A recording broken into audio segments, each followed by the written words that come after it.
Hello and welcome to our weekly news bulletin, brought to you by Aid to the Church in Need, Malta office, a pontifical foundation assisting persecuted Christians around the world. Today's highlights: Mozambique, Capo Delgado. They are shooting everywhere. Pakistan, Catholics volunteer for church security.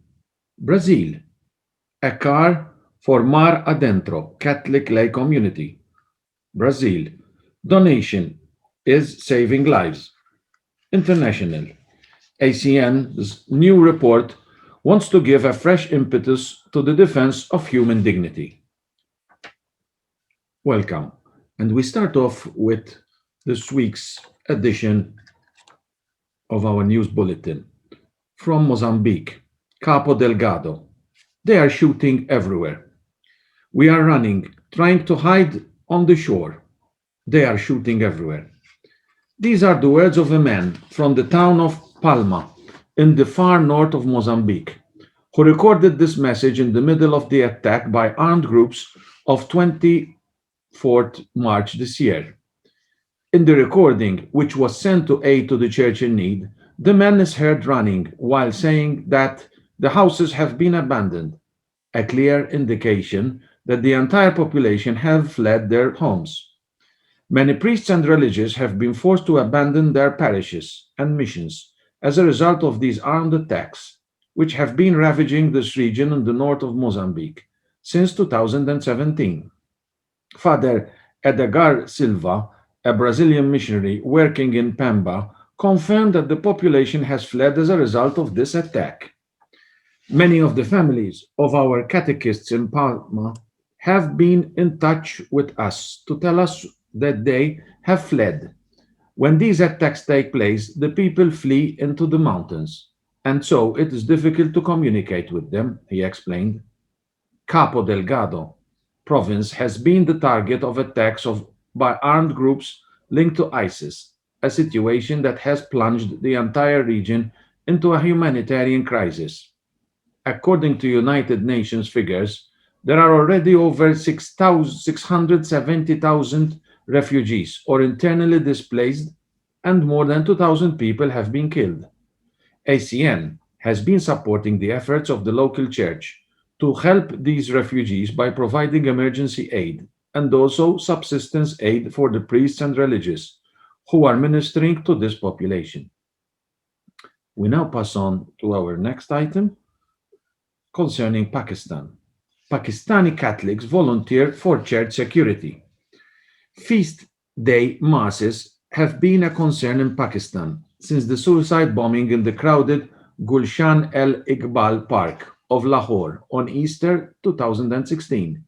William Arif Khan, who is in charge of 15 security volunteers at the Sacred Heart Cathedral of Lahore, told Aid to the Church in Need about the challenges he faces in protecting churchgoers.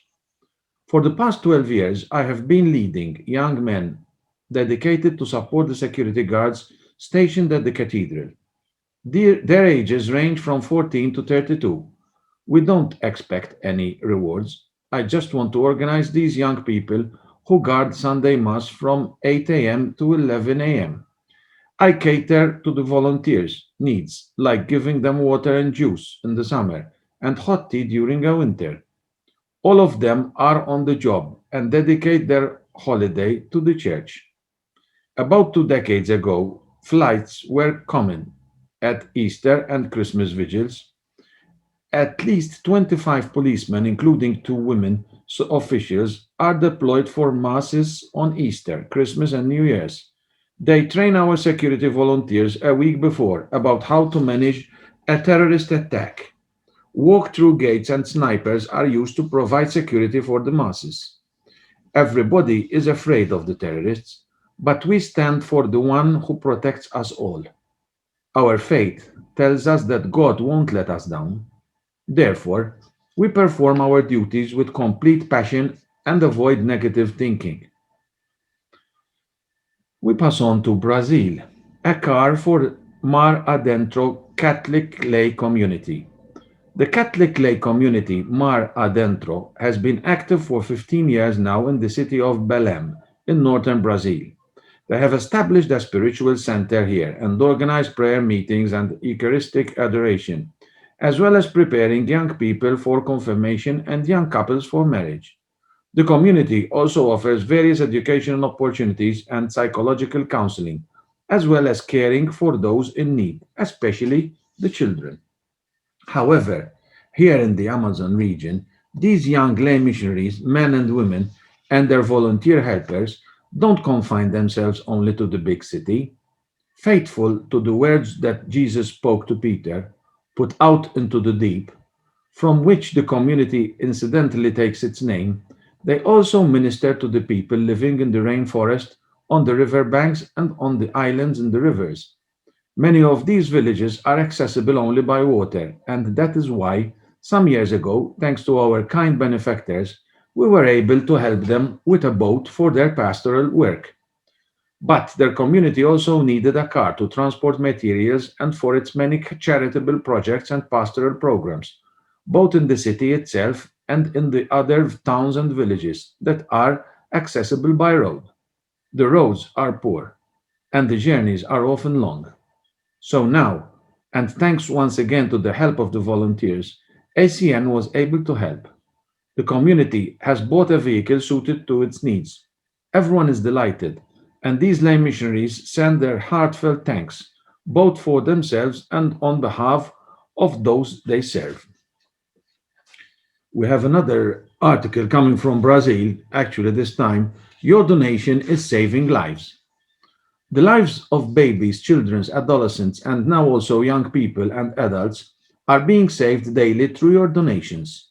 These persons were living in a state of abandonment, without hope, and without the basic means of living. The thousands of children and young people whom we have rescued in the course of 34 years are the fruit of the little and large gestures of love by unknown and generous individuals, such as yourselves. Without you, we could do nothing. You are the arms of God's providence, who lives them through us. You make a material donation, and God gives you the joy of knowing that it is useful today and in the future. These words, addressed to aid to the church in need, came from Father Renato Chiria, an Italian priest who has spent 42 years in Brazil, dedicating his life to rescuing children and young people from the streets. Thanks to donations from ACN, the St. Michael the Archangel Children's Home in Nova Iguacu in Rio de Janeiro finally has a chapel of its own. The young people there will now, for the first time, be able to encounter God in this place of prayer. ACN is already supporting Casa do Menor with spiritual and religious literature, such as the ACN Child's Bible, and with improvements in its basic infrastructure. The story of Casa do Menor goes back to 1978 when Father Renato first arrived in Brazil and began to explore some of the poorest and most deprived areas of Rio de Janeiro. He found an atmosphere of latent violence, even among children, forcing them into a world of drugs and drug dealing. In one single month, in fact, 36 young people were murdered within his parish. Father Renato was already profoundly troubled by everything he saw there when, in 1982, a cry for help reached his presbytery. The first cry for help that reached us was from young Pirata, an orphaned boy who was living on the streets almost like a dog, taking drugs in an effort to kill the hunger in his heart, he recalls. The boy told Father Renato, Father, I don't want to die. They've shot me. They're going to kill me. The blood was gushing from his neck. I took him in, and as soon as he began to feel loved, he no longer wanted to take drugs or rob people. He started to learn about the Christian faith and began to work. Tragically, this boy was murdered one day by a death squad. It was then that Father Renato began to think that he must create something new for these youngsters. This was when the idea of the St. Michael the Archangel Boys' Home was born. I began to take in these boys, first of all in my own rectory, then on the veranda, and then in the garage. I was okay for my little car, to spend the night on the road and sleep outside, but not for Jesus, who was living in these boys. So that's how my story began.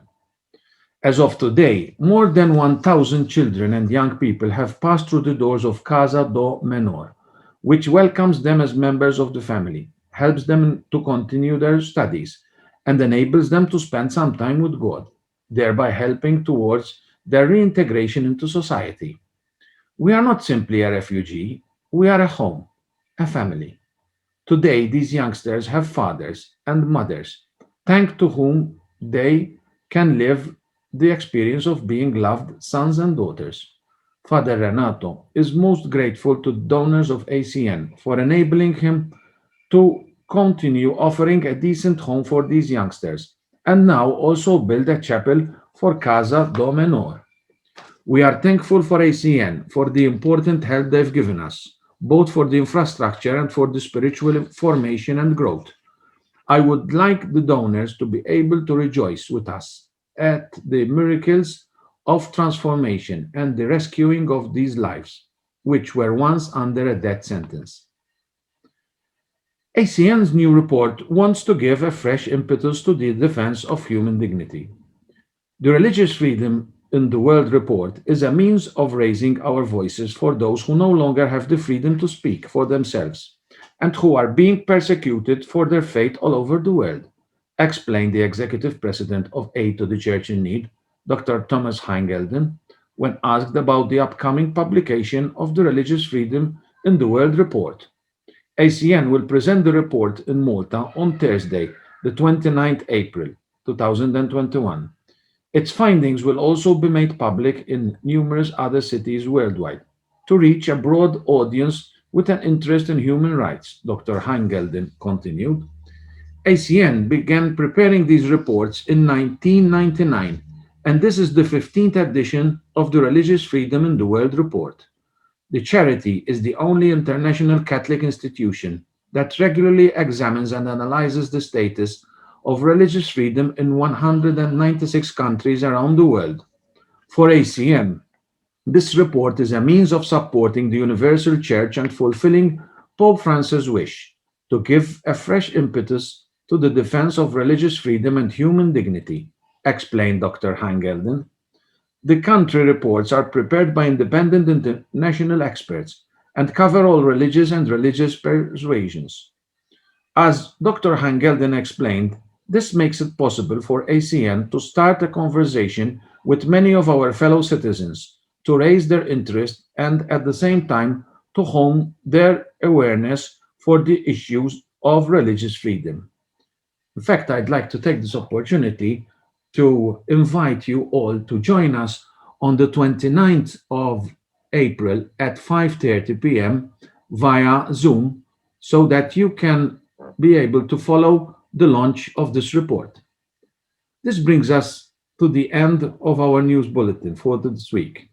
Thank you for your attention.